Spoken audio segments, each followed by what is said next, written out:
Hi, Kelly. Hi, Kristal. How are you? Can you? Good, thanks. Good. How's it going? Okay, thanks, and you? Good, thanks. So today's topic, apparently, is we're going to talk about ourselves. I love the way we say that it's completely unscripted and then we start with the topic that we literally Because decided 30 seconds ago. Because 5 minutes before we come on, we say, right, what should we talk about today? So we have, what can I say? We've agreed.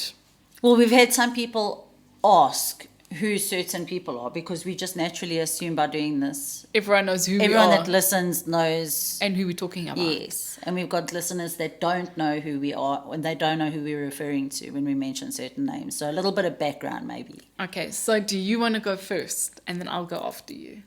Anything. Okay, you go first. Do you tell everyone who you are, where you're from, I do want to hear yours though. But you Born go in Joburg, first. moved to Cape Town. You go first, and I'll go after you. So how far back? Let's just explain who we are, where we come from. I was born at the Marymount Hospital. Okay, I don't know if we're going that far. Born at the Marymount. Came home to my first home in Ridgeway. It was a townhouse. I was also in Ridgeway. No. I swear, in Jeanette Street. Okay, Where were you? Don't ask me streets. I was in Almoa Gardens. I don't know where that is, but Jeanette Street is like, it's 100 years ago, but it was by that bridge. There's like a bridge going down into where the spa is. Almoa Gardens is around the corner from the ways. spa. I promise you. Okay, so I'm also from Ridgeway originally. Look at us. How cute. We learn something every day about each other. So we were there for about, I think, 2.5 years. And then we moved to a house in Glen Vista in Biggersburg Road, where we were for about 30 years. And my parents got separated when I was like 4 or 5, divorced 5. I went to play groups. I went to St. Martin's. Oh, excuse me. Oh, but I only went to St. Martin's when my parents were still married. Okay. Okay, then when my parents got divorced, I don't know why my brother and I had to feel the complete brunt of it because then they put us in Forest Primary. Wow. Okay, so then from Forest didn't work out. Nothing against Forest, it was fun. From Forest Hill we went to Glenanda Primary. Okay. And we were there. I was in Glenanda Primary until 1997. That's actually where Fabian and I met.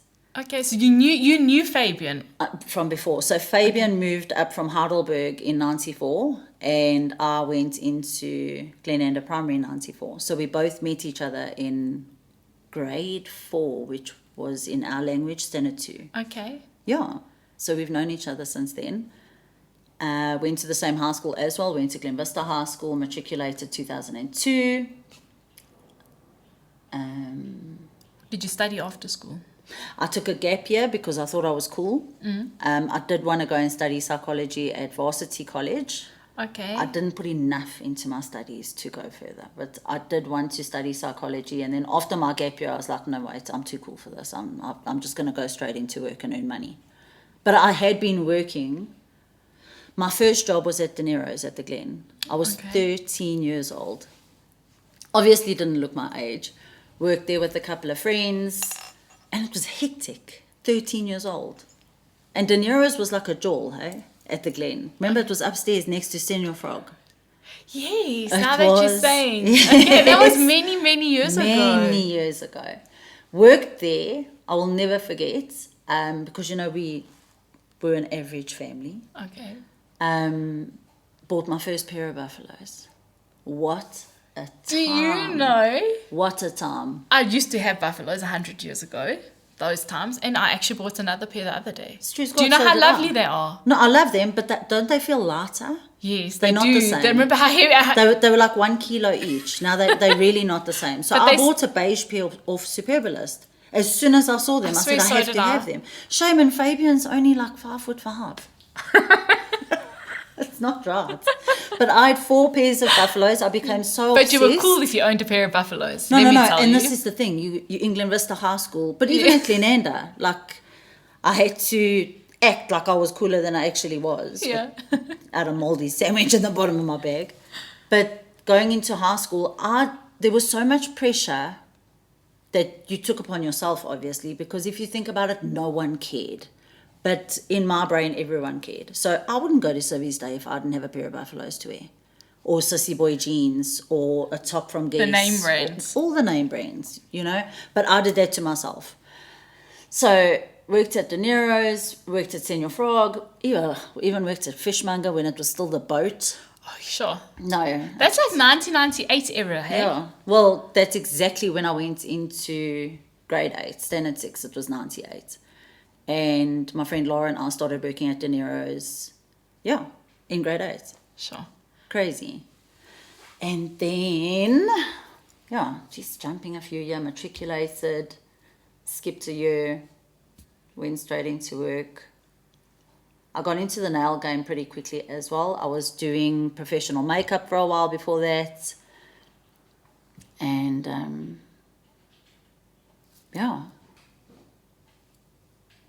And then how old were you when you got married?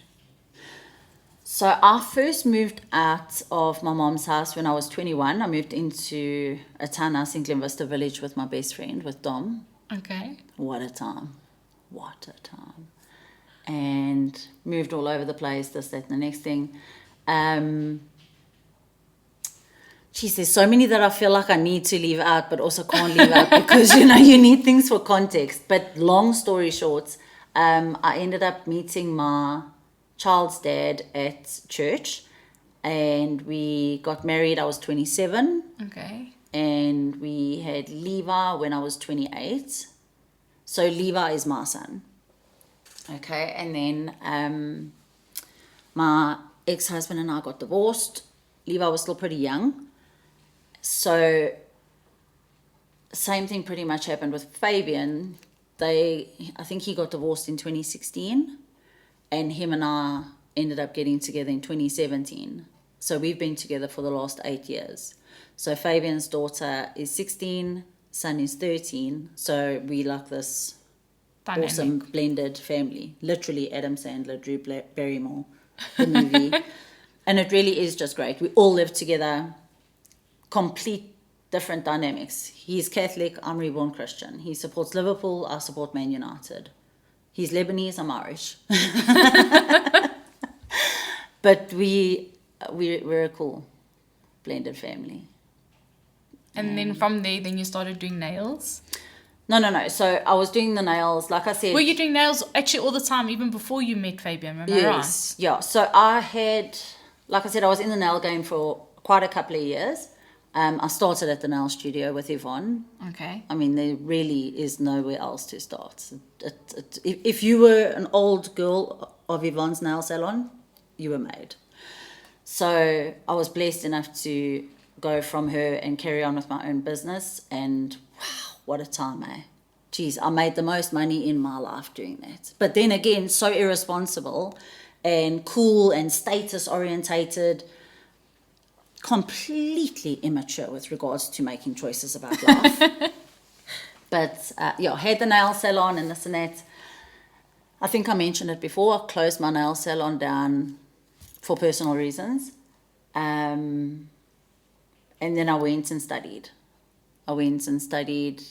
Healing and life coaching and a bit of NLP, and started looking into the counseling. But I went into it more for me.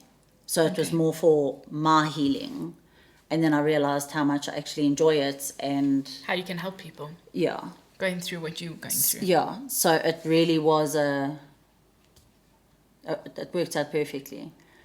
And Fabian came into my life, like I said, 2017, which was a really raw time because my sister had only been passed away for 6 months. Sure. When we got together. So he's definitely been through all the different stages and versions with me and stuff. Shame. If everyone could, light a candle, say a prayer for Fabian. But we've done it together. We've been through it all together. Yeah, you've helped each other at the end of the day. Yes, we've well. As much together. as you've been through, he's probably been through the similar stuff, yes, and you've helped each other grow and get better. So mom lives overseas, dad lives in Alberton, brother lives overseas, sisters in heaven. I don't know how else to say it.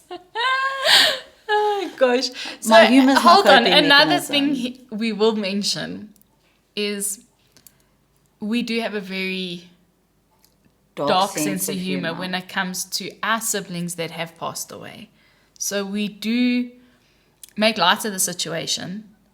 Maybe we don't know if that is our coping mechanism or if it's just the way we are. Humor, I promise you, a sense of humor is it's a good thing, because some people take it as a mockery and some people take it as disrespect, when in absolutely no way is that the intention of it. It's just the way that I cope.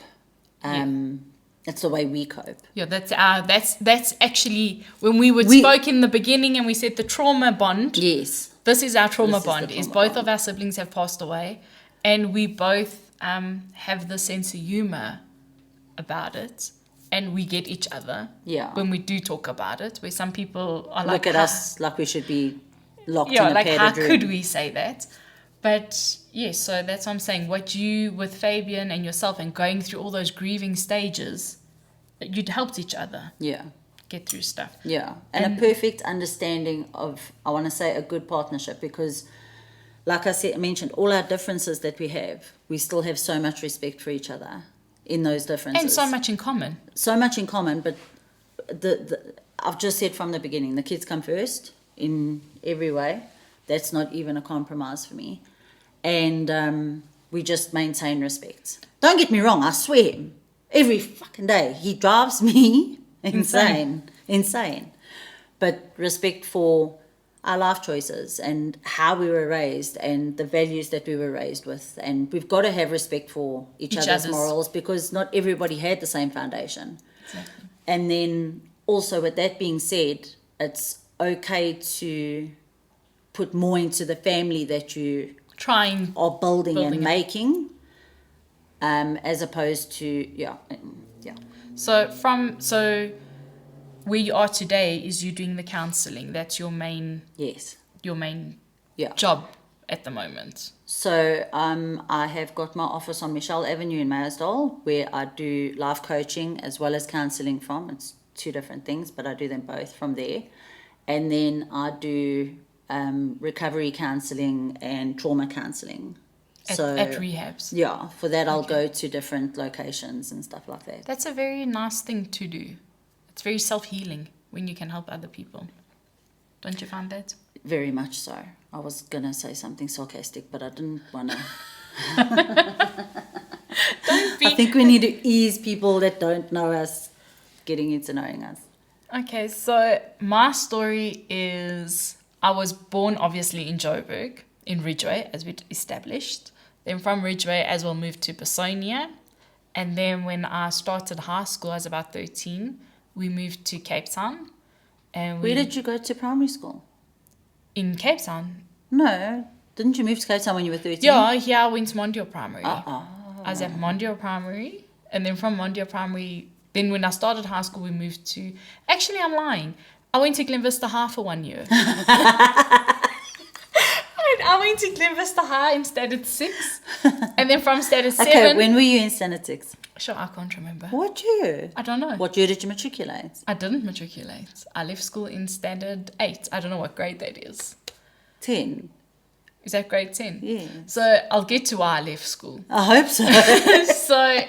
I did Standard 6 at Glen Vista High. Then Standard 7, 2 years I was in Camps Bay High. And we lived in Camps Bay, obviously. And then my brother was older than me. So he matriculated. How many years older was he? 2 years older than me. So he matriculated and he said, right, he's coming back to Joburg to work because we had our business. My father still had his business in Joburg. And I was like, there's no way I'm going to school and I'm going to live in Cape Town by myself without you. Oh. So I said, I'm leaving school and I'm coming with you. So I left school and I came back to Joburg with him. And we stayed in Joburg for about, I'd say, 2 years on and off, up and down, up and down. And then he got hijacked. And then after he got hijacked, they kidnapped him and they hijacked him. But when they hijacked him, they kidnapped him with the car for the day. And then after that, my dad's like, you guys are packing up and you are coming back to Cape Town. So then we went back to Cape Town. So I was about around about 18 when all this happened. Then also my first job was at Caprice. Oh, That was my first job. I wrote off my first car after a night at Caprice. At Caprice. And it wasn't even mine, it was hired. And then from Caprice, I moved from Camps Bay. Then we moved to Somerset West, which is like the Winelands in Cape Town, which is a beautiful, tranquil place compared to Camps Bay. And then I opened a clothing shop. First I got married, actually. This is what happened. When you got married? I was 23 when I got married. I was 22 when I met Mish, and I was 23 when I got married. Younger. Then I had to get married because I come from a very strict Amish family. Amish. Where you're not allowed. I wasn't allowed to fly up and down to Joburg and have a boyfriend. When she says Amish, she means Catholic Lebanese. So anyway, I had to get married so I could be with Mish. And then we said, okay, we'll live in Cape Town for a bit. So we lived in Cape Town. We had a furniture store. I had a clothing store. And then we had to move back to Joburg for personal reasons on Mish's side. So we came back, and I have been in Joburg now ever since then. And I've had my clothing stores, like I said. Yeah. Then after COVID and the clothing stores closed down, I've taken over my dad's business, which is property now. So I run his property portfolio, and I've kind of started my own. What's your thing called? The Orbi Properties is the property rentals, and then I've started my own maintenance company, as well as taking on other people's property portfolios and running them for them. That's amazing, eh? So that's my full-time job. And then what else do I do? And then I'm always raising funds for Lebanon, when there's a crisis. which is beautiful, which means So you're raising funds 24/7. I'm very involved in that. And yeah, I'd say that's the things that I do. I feel really bad because we mentioned our dead siblings. Well, I do have an older brother. Oh, and I also have a younger sister. I actually forgot about her. Sorry.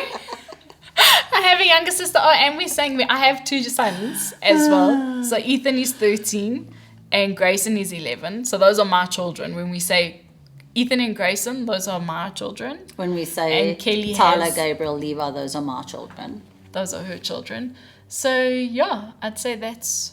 Shame. My brother also got hijacked, and that's the reason why he ended up moving from here to the UK. Oh, it's a terrible... As soon as he got married. So it was, in all honesty, I think it was his third hijacking experience that him Sure. and his wife had experienced, but not like... The worst one was after they got married. And I mean, they had a beautiful house that they bought. How long ago was this, Kelly? We're on 20 years that he left me. Sure. Yeah, so, and we were really close. He went to Parktown Boys though. I was too apparently cool for that back then, because when you're 17, your brain is not fully functional. It's not working. Anyway, and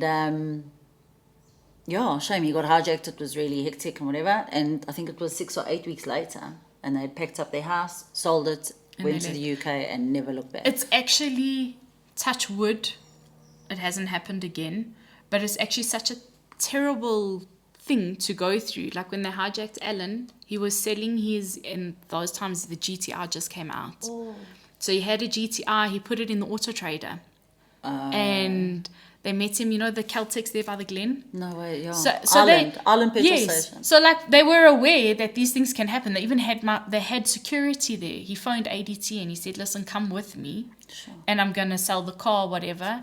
And we met the two guys, and the guys said to him, okay, let's go for a drive.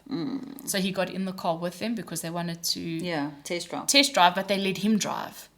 And then my dad was with him, and he didn't notice the second guy getting in the back of the car. And then that's when they went. And then when my dad saw them catch the highway, he said he knew, because they had already said to each other, if I leave the Glen, something's wrong. Listen, thank goodness that you actually thought that way. When my dad saw them catching the highway, he knew automatically they've taken him. And they had a gun to him the whole way. They dropped him off in Soweto somewhere. And they said to him, now run. They got him out the car and they said, run. And then he was gone for like 6 hours before he came back. Yeah, well, do you know how far Soweto is to run from? So he had to catch a taxi. And then he said it was so hard to catch a taxi to get to the Boyson's police station to say that he's okay and stuff like that. Jeez, no. So after that, then my dad's like, no, you kids are coming back to Cape Town. Because I left everything in Joburg for a better life for you children in Cape Town. 100%, And now yeah. you are coming, from when I took you away, you are coming back to. Yeah. So that's why we ended up But back it affects in Cape people Town. differently because, look, my brother's biggest fear with the last hijacking was his wife, because they actually tried to get her back into the car. And there was obviously guns involved, and there was a few of them. It was bad. But me, you see, this is where your fight or flight response kicks in and stuff like that. Because for me, I've been held up, I've been mugged, I've been attempted hijacking. Really? But because I go into fight mode, I'm calm now, and I've learned to not be a lunatic. If something happens to me, I'll No. I don't know how I'll react. I got mugged. We were fetching friends. We were about to go out. It was years ago, and we were fetching friends here in the south, and I was talking on my phone. I was actually talking to my friend Sherry at the time. And while I'm talking on the phone, these guys just ran past the car, and he grabs my phone. If I don't get out the car and run because you've got my phone, what? No. But I have that fight. Instinct. Yeah. So when I got held up as well, attempted hijacking, there was one on either side of the car, both with guns. And I was like, no, my man. I have literally just filled up this tank. I've got a CD wallet with about 120 CDs in it. They're not getting that. My amp, my subs, my sound. No, I didn't think about my life. I was just like, you are not taking this car. And I just started the car, and they smashed the window with the butt of the gun, and I just drove. Sure. Thank God, a million times, touch wood, I haven't been in those situations.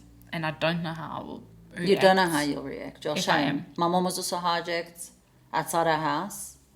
Oh, gee, I think if you had to sit down with a group of 5 people and speak about hijackings, there may be one That it hasn't happened. yeah, Or doesn't maybe, know. Yeah. I actually don't know anyone who doesn't know somebody that something's happened to. Yeah. So that's the gist of who we are, where we come from. We've told you a bit about our trauma bond that we have, which we will get into more detail probably at a later stage.